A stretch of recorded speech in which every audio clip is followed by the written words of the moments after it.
장관님, 인사정보관리단 신설의 취지와 업무 실적을 좀 설명을 해 주십시오.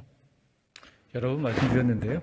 그동안 민정수석실에서 관장해온 인사검증 업무 일부를, 그러니까 객관적인 1차 검증을 해서 판단 없이 제공하는 1차 업무를 법무부 인사검증단을 만들어 신설해서 부여한 것이고요. 그 취지는 여러 번 말씀드린 것처럼 음성적으로 청와대에서 전담해오던 인사검증 업무를 부처의 통상 업무로 루틴화시켜서 그것을 투명화 객관성을 높이겠다는 취지입니다. 그리고 과거의 경우에는 기록이 전혀 안 남아 있지 않습니까?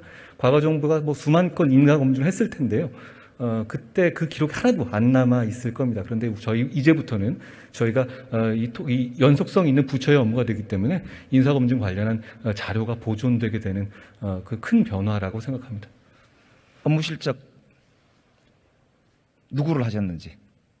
그걸 얘기할 수는 없습니다. 대표적인 걸 몇 개 말씀해 주시죠. 네, 그거 중요한 업무, 대통령이 임명한 주요 공직에 대해서 1차적인 검증을 하는 것이고요. 과거에도 그랬다시피 누구누구를 검증했다 이렇게 발표는 안 하지 않습니까? 위원님께서도 잘 아시다시피. 그런데 그렇게 안 하는 이유는 인사검증이라는 것이 실제로 인사를 지명되는 사람뿐 아니라 여러 후보자를 검증을 하는 것이고요. 그것이 프라이버시의 문제나 그리고 그렇게 불투명하게 하시는 것에 예? 투명하게 해야죠. 당연합니다.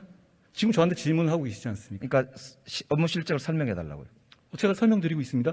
지금 말씀드린 것처럼 저희가 6월 7일 날 출범했죠. 그 이후에 대통령 임명한 주요 직위를 보좌하기 위한 인사검증 업무를 수행했습니다. 그리고 그것이 객관적으로 자료가 남아있고 제가 거기에 대해서 나와서 답변 드리고 송홍률 후보자 검증하셨나요? 특정인을 누구를 검증했는지 여부를 제가 여기서 밝히는 건 부적절합니다.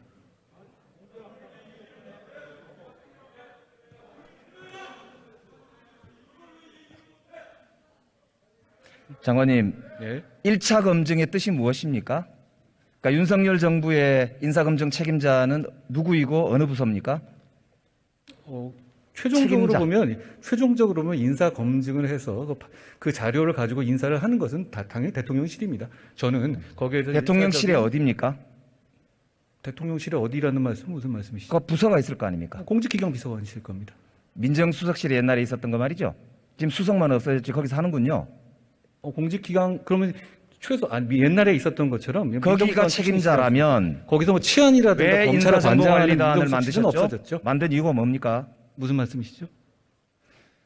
윤석열 정부의 인사검증 책임자가 공직기강 비서관이라고 말씀하시는데 그렇다면 인사정보관리단의 설립 필요성이 뭐냐고요? 지금 민정수석실에서 밀실에서만 관장하던 내용을 부처의 루틴 업무를 뽑아서 저희가 지금 1차적인 것을 의견을 달지 않고 객관적인 자료를 해서 제공하는 것이니까요. 분산과 견제의 효과가 분명히 있는 것이죠. 객관적인 자료만 모은다는 것은 대서소 비슷한 건가요? 언론에 검색하면 나오는 거 좀 하는 겁니까? 뭐라는 겁니까? 취지가 아니고요. 저 위원님께서도 민정비서를 해보셨으니까 잘 아시겠지만 기본적으로 인사검증의 이제 그 로데이터들은 이제 있죠. 몇백 가지 해보지 않습니까? 그것을 법적으로 이게 문제되는 사안인지 여부인지 판단하는 그런 것은 1차적인 검증 자료입니다. 그러니까 이런 이슈가 있고 이런 이슈가 있고 이런 이슈에 대해서 이런 문제가 있다라는 정도의 객관적 자료를 제공한다는 말씀이지. 예를 들어서 언론 자료에서 언론 조례 보도 자료라든가 언론에는 보도 근거를 그냥 로데이터로 제공한다 이런 뜻은 아니죠.